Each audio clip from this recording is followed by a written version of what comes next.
नमस्कार विद्यार्थी मित्रांनो, मी अमर स्पर्धा मित्र चॅनलमध्ये आपलं सर्वांचं स्वागत करतो। विद्यार्थी मित्रांनो, आज आपण एक अत्यंत महत्त्वाची माहिती घेऊन आलेलो आहोत। ही माहिती कशाची विद्यार्थ्यांनो, तर जे विद्यार्थी एमपीएससी ची तयारी करतात, म्हणजे एमपीएससी ग्रुप बी व सी या परीक्षेची तयारी करतात, यांच्यासाठी एक ऑफलाईन प्रशिक्षण आहे। आता विद्यार्थ्यांना हे ऑफलाईन प्रशिक्षण आहे। ऑफलाईन प्रशिक्षण घेतल्यानंतर विद्यार्थ्यांना विद्यावेतन सुद्धा मिळणार आहे। मग हे विद्यावेतन आणि हे प्रशिक्षण नेमकं कोणत्या विद्यार्थ्यांना मिळणार? तर विद्यार्थ्यांना बघा, जे विद्यार्थी महाराष्ट्रातील विमुक्त जाती FIJA भटक्या जमाती ब क ड NTB NTC व NTD या प्रवर्गाअंतर्गत येतात, या विद्यार्थ्यांसाठी हे महत्त्वाचं प्रशिक्षण आहे। एमपीएससी गट ब व गट क या परीक्षेच्या पूर्व प्रशिक्षणाची पूर्ण तयारी या प्रशिक्षणामार्फत घेण्यात येणार आहे। तर विद्यार्थ्यांना प्रशिक्षण नेमकं कोण देणार? तर महाराष्ट्र सरकारची एक संस्था आहे, जिचं नाव आहे वसंतराव नाईक संशोधन व प्रशिक्षण संस्था वनारटी। ही संस्था बार्टी TRT सारथी यांच्यासारखंच प्रशिक्षण देते। आता विद्यार्थ्यांनो, यामध्ये आपण डिटेलमध्ये बघूया की अर्ज कशा पद्धतीने भरायचा आहे, अर्ज भरण्यासाठी कागदपत्र कोणती लागणार आहेत, सगळी काही माहिती डिटेलमध्ये बघणार आहोत। तर विद्यार्थ्यांनो, व्हिडिओला सुरुवात करण्यापूर्वी आपण जर नवीन असाल तर चॅनलला सबस्क्राईब करा। बघा विद्यार्थ्यांनो, महाराष्ट्र सरकारची ही योजना आहे। जे विद्यार्थी महाराष्ट्र लोकसेवा आयोग अंतर्गत गट ब व गट क परीक्षेची तयारी करतात, या विद्यार्थ्यांना पूर्व ऑफलाईन परीक्षा 2026-27 करिता ही योजना आहे। आता या योजनेअंतर्गत नेमकं काय विद्यार्थ्यांना बघूया।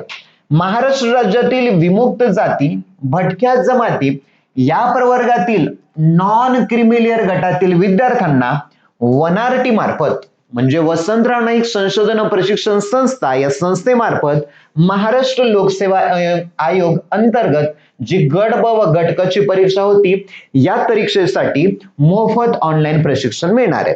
आता विद्यार्थ्यांना हे प्रशिक्षण अनिवासी पद्धतीने आहे, म्हणजे तुम्हाला विद्यावेतन मिळणार आणि त्या विद्यावेतन मध्येच तुम्हाला सर्व तुमचा राहण्याचा खाण्याचा पिण्याचा सगळा खर्च करायचा आहे। विद्यावेतन टोटल किती म्हटलं तुम्हाला, तर 72,000 टोटल विद्यावेतन मिळणार आहे। तर विद्यार्थ्यांनो, तुम्ही बघू शकता प्रशिक्षणाचा कालावधी किती, तर 6 महिने। विद्यावेतन किती आहे, तर 10,000 रुपये प्रतिमाह। पण त्यासाठी अट आहे, जोपर्यंत तुमची अटेंडन्स 75% लागणार नाही तोपर्यंत तुम्हाला हे जे प्रशिक्षणाचं जे विद्यावेतन आहे ते मिळणार नाही। म्हणजे 75% उपस्थिती असणं आवश्यक आहे, प्रशिक्षणाला तुम्हाला जावं लागणार आहे। आणि त्यानंतर विद्यार्थ्यांनो, तुम्हाला प्रत्येक महिन्यासाठी 10,000 रुपये हे विद्यावेतन मिळणार आहे। आणि एकर कमी आणि एकदाच तुम्हाला तुमचे पुस्तकं किंवा इतर साहित्य असतील यासाठी 12,000 मिळणार। तसं टोटल 72,000 रुपये मिळणार आहेत तुम्हाला। टोटल किती मुलांनो, 72,000 रुपये तुम्हाला मिळणार आहेत। आता जाऊया विद्यार्थ्यांनो थोडं समोर। आता हा तुम्हाला अर्ज भरायचा आहे, तर पात्रता काय? तर पहिली, विद्यार्थी महाराष्ट्र राज्याचा रहिवासी असावा, महाराष्ट्राचा रहिवासी असावा। विद्यार्थी विमुक्त जाती भटक्या जमाती FIJA प्रवर्गातील असावा, म्हणजे इतर प्रवर्गातील विद्यार्थी हा अर्ज भरू शकत नाही। हा अर्ज भरण्यासाठी फक्त विद्यार्थी विमुक्त जाती भटक्या जमाती FIJA प्रवर्गामधलाच असावा। तिसरी अट, उमेदवार कोणत्याही शाखेचा पदवीधर असावा, कोणत्याही शाखेची डिग्री असावी तुमच्याकडे। BA असेल, BCom असेल, MBBS असेल, इंजिनिअरिंग असेल, कोणतीही शाखा असू द्या, फक्त ती महाराष्ट्र सरकारची मान्यता प्राप्त असावी, तर ते विद्यार्थी अर्ज भरू शकतात। तसेच अथवा अंतिम वर्षात शिक्षण घेत असणारे जे विद्यार्थी फायनल इयरला आहेत ग्रॅज्युएशनच्या, ते सुद्धा अर्ज भरू शकतात। चौथी अट, उमेदवार महाराष्ट्र लोकसेवा आयोगाच्या गट ब व गट क पदांसाठी पात्र असावा। जे ग्रुप बी आणि सी मध्ये पद येतात त्यासाठी पात्रता असावी। जसं की गट क मध्ये लिपिक जर पद असेल तर त्यासाठी टायपिंगची परीक्षा त्याच्यासाठी लागणार आहे, तर विद्यार्थ्यांना हा अर्ज भरू शकतो आणि गट ब मधल्या परीक्षेची तयारी करू शकतो, ज्यासाठी टायपिंग लागत नाही। पुढे बघा, विद्यार्थ्यांसाठी अंतिम निवड छाननी परीक्षेद्वारे होईल। विद्यार्थ्यांना महत्वाची, तुमची निवड करायची असेल तर त्या निवड करत असताना या निवडसाठी तुमची एक परीक्षा होईल आणि त्या परीक्षेमधून ज्या विद्यार्थ्यांना जास्त गुण आले त्याद्वारे विद्यार्थ्यांची निवड होणार आहे। चाळणी परीक्षेच्या वेळापत्रकाबाबत स्वतंत्रपणे वनारटीच्या संकेतस्थळावर माहिती मिळेल। परीक्षा कधी असेल काय नाही या वेबसाईट वरती तुम्हाला मिळेल। तसेच परीक्षा असेल तर त्याचा मेल सुद्धा तुम्हाला मिळेल मुलांना। ओके, चला पुढे जाऊया। आणखी काय महत्वाचं, प्रशिक्षणाचं स्वरूप काय? तर विद्यार्थ्यांना महाराष्ट्र लोकसेवा आयोगाच्या गट ब व गट क परीक्षेच्या अभ्यासक्रमानुसार प्रशिक्षण देण्यात येईल. जो काही सिलेबस आहे गट ब आणि गट ड चा, ठीक आहे, गट क चा, तर या सिलेबस नुसार प्रशिक्षण देण्यात येणार आहे. प्रशिक्षणामध्ये पूर्व परीक्षा, मुख्य परीक्षा तसेच मुलाखत मार्गदर्शनाचा समावेश असेल. म्हणजे फक्त तुमची प्री एक्झाम नाही तर प्री, मेन आणि इंटरव्ह्यू तिन्हीचाही तुमचा सिलेबस कव्हर करून घेण्यात येणार आहे. म्हणजे सामान्य अध्ययन तुमचं जीके असेल, बुद्धिमत्ता चाचणी, रिझनिंग असेल, अंकगणित, मॅथमॅटिक्स, क्वांट असेल, चालू घडामोडी, इतिहास, भूगोल, राज्यशास्त्र, अर्थशास्त्र, विज्ञान, तंत्रज्ञान इत्यादी सगळ्या विषयाचं प्रशिक्षण, सगळे लेक्चर तुमच्या या प्रशिक्षणामध्ये होणार आहेत. ओके, सदर प्रशिक्षणाचा कालावधी यांनी 12 महिने दिलाय, परंतु अगोदरच्या सूचनेमध्ये म्हणजे याच याच्यामध्ये त्यांनी 6 महिने दिलेले आहेत. तर याबद्दल ते अपडेट किंवा त्रुटी वगैरे काही झाली असेल त्यांची तर नक्कीच ते सांगतील. प्रशिक्षण अनिवासी स्वरूपाचं आहे. म्हणजे जे 72,000 रुपये मिळणार, दर महिन्याला 10,000 रुपये मिळणार, त्या दर महिन्याच्या 10,000 रुपयामधूनच तुम्हाला तुमचं रूम भाडं असेल, तुमची मेस असेल, ते सगळं तुम्हाला निभावावं लागणार आहे. प्रशिक्षण ऑफलाईन स्वरूपात देण्यात येणार आहे, ऑनलाईन नाही. तुम्हाला त्या सेंटर मध्ये जावं लागेल आणि तिथे जाऊन तुम्हाला प्रशिक्षण घ्यावं लागेल. पुढे बघा मुलांना, आता आरक्षण काय? आता विद्यार्थ्यांना आरक्षण सुद्धा आहे याच्यामध्ये, म्हणजे किती विद्यार्थ्यांची निवड करायची आणि कोणत्या प्रवर्गामधून. बघा, जे विद्यार्थी विमुक्त जाती FIJA अंतर्गत येतात ते विद्यार्थी 40% या गटामध्ये, तर 40% या गटामधून येतील प्रशिक्षणासाठी निवड. 2 नंबर काय मुलांना? भटक्या जमाती ब NTP मधून 22.50%, भटक्या जमाती क NTC मधून 22.50%, भटक्या जमाती ड NTD 15% आणि एकूण 100%. आता यांच्या स्ट्रेंथवर डिपेंड ठरेल, 200 घ्यायचे, 300 घ्यायचे, 500 घ्यायचे, त्यावरून ते डिसाइड करतील की कोणत्या प्रवर्गाला किती द्यायचे आहेत. समांतर आरक्षण काय? तर महिलांसाठी 30%. बघा, महिला ज्या आहेत त्यांच्यासाठी स्पेशल 30%, म्हणजे सगळ्या प्रवर्गापैकी महिलांना 30% वेगळं. दिव्यांग जे आहेत त्यांच्यासाठी 5%, म्हणजे अपंगांसाठी. अनाथ व्यक्तीसाठी किती? तर 1% जागा प्रशिक्षणासाठी आरक्षित आहेत. ओके, चला पुढे जाऊया मुलांना. आता अर्ज करण्यासाठी कागदपत्रे काय? तर पहिले विद्यार्थ्यांना आधार कार्ड, पुढील व मागील दोन्ही साईडचा आधार कार्डची PDF काढायची. दुसरं, जातीचं प्रमाणपत्र कास्ट सर्टिफिकेट लागणार. तिसरं, तुमच्याकडे वैध नॉन क्रिमिलियर सर्टिफिकेट तुमच्याकडे असणं आवश्यक आहे. तुमच्याकडे पदवीची गुणपत्रिका आहे की नाही किंवा पदवी प्रमाणपत्र असणं आवश्यक आहे.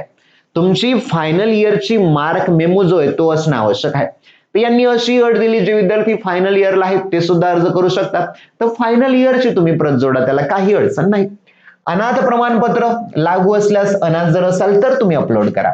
दिव्यांग प्रमाणपत्र जर असेल तर अपलोड करा, नाही तर या दोनची काही गरज नाहीये. ओके, आता अर्ज कसा करायचा? विद्यार्थ्यांनो, 1RTच्या वेबसाईटवर जायचं. तुम्ही सरळ सर्च करू शकता www.1RT.in या वेबसाईट वरती तुम्हाला जायचंय. वेबसाईट वरती गेल्यानंतर नोटीस बोर्ड म्हणून तुम्हाला कॉलम दिले असेल. नोटीस बोर्डवर गेल्यानंतर application for MPSC group B and group C examination training 2026-27 असं तुम्हाला दिसेल. बघा, वेबसाईट वरती जा, नोटीस बोर्ड वरती जा, तुम्हाला अप्लिकेशन म्हणून हे कॉलम दिसेल. त्या लिंकवर जायचं आणि ऑनलाईन पद्धतीने अर्ज भरायचा. आणि अर्ज भरताना लाल रंगाच्या या स्टार चिन्हाने दर्शवलेली माहिती बंधनकारक असेल. विद्यार्थ्यांनो, ज्या ज्या ऑप्शनला स्टार केलेले ते कंपल्सरी ते भरावंच लागणार. अर्जासोबत आवश्यक सर्व कागदपत्रे स्वाक्षांकित करून स्पष्ट दिसतील अशा स्वरूपात स्कॅन करून अपलोड करावे. स्वाक्षांकितचा अर्थ होतो विद्यार्थ्यांनो, तुमचे जे काही डॉक्युमेंट आहे, कास्ट सर्टिफिकेट असेल, मार्क मेमो असेल किंवा इतर डॉक्युमेंट, त्याची झेरॉक्स काढायची, त्याच्यावरती तुम्हाला स्वतःची सही करायची. स्वाक्षांकितचा अर्थ होतो सही करणं. स्वतःची सही करायची, त्या डॉक्युमेंट वरती झेरॉक्सवर तुमचं नाव टाकायचं आणि व्यवस्थित ती स्कॅन करायची मोबाईलच्या PDF स्कॅनरने आणि मग ती अपलोड करायची. ओके, चला पुढे बघा मुलांनो, अटी व शर्ती काय? तर अर्ज करण्याचा अंतिम दिनांक 25/6/2026, 25 जून 2026 पर्यंत तुम्हाला अर्ज करण्यात येणार आहे. पोस्टाने अथवा ईमेल द्वारे प्राप्त अर्जाचा विचार करण्यात येणार नाही. म्हणजे फक्त ऑनलाईन पद्धतीने तुम्हाला अर्ज भरायचा आहे. आता अर्ज रद्द करायचा असेल, मुदतवाढ द्यायची असेल, अर्ज स्वीकारायचा ना करायचा, सर्व अधिकार कुणाला आहेत तर संचालक वनराटी यांच्याकडे असतील. म्हणजे असं नाही की अर्ज केला आणि त्याने रिजेक्ट केला, तसं काही नाही. एखाद्याच्या त्रुटी असतील किंवा PDF बरोबर अपलोड केल्या नसतील, काहीतरी फोटो चुकला असेल तर त्यांचा अर्ज रद्द करण्याचा अधिकार त्यांनाच आहे. पुढे चाचणी परीक्षेत प्राप्त गुणाच्या आधारे गुणवत्ता यादी, मेरिट लिस्ट व प्रतीक्षा यादी वनआरटीच्या संकेतस्थळावर प्रसिद्ध करण्यात येईल. चाचणी परीक्षा म्हणजे प्रशिक्षणाला निवड व्हायची, त्यासाठी एक परीक्षा होईल आणि त्या परीक्षेमार्फत मग तुमची निवड होईल. ओके, चला, म्हणजे ज्याला हायेस्ट मार्क आले त्यांची. प्रशिक्षणासाठी निवड झालेल्या विद्यार्थ्यांना प्रशिक्षणात रुजू झाल्याच्या दिनांकानंतर त्यांना धोरणानुसार विद्यावेतन लागू होईल. म्हणजे वनआरटीने जे विद्यावेतन ठरवले त्यानुसार त्यांना लागू होईल आणि 75% उपस्थिती आवश्यक आहे. कुठलीही माहिती चुकीची वगैरे भरू नये, दिशाभूल करणारे नसू नये, अर्ज ते रद्द करू शकतात. आणि महत्वाचं विद्यार्थ्यांचं बँक खातं आधार क्रमांकाशी संलग्न असणं आवश्यक आहे. अर्ज भरत असताना बँक खातं जर विचारलं तर ते आधारशी जोडलेलं आहे का बघा.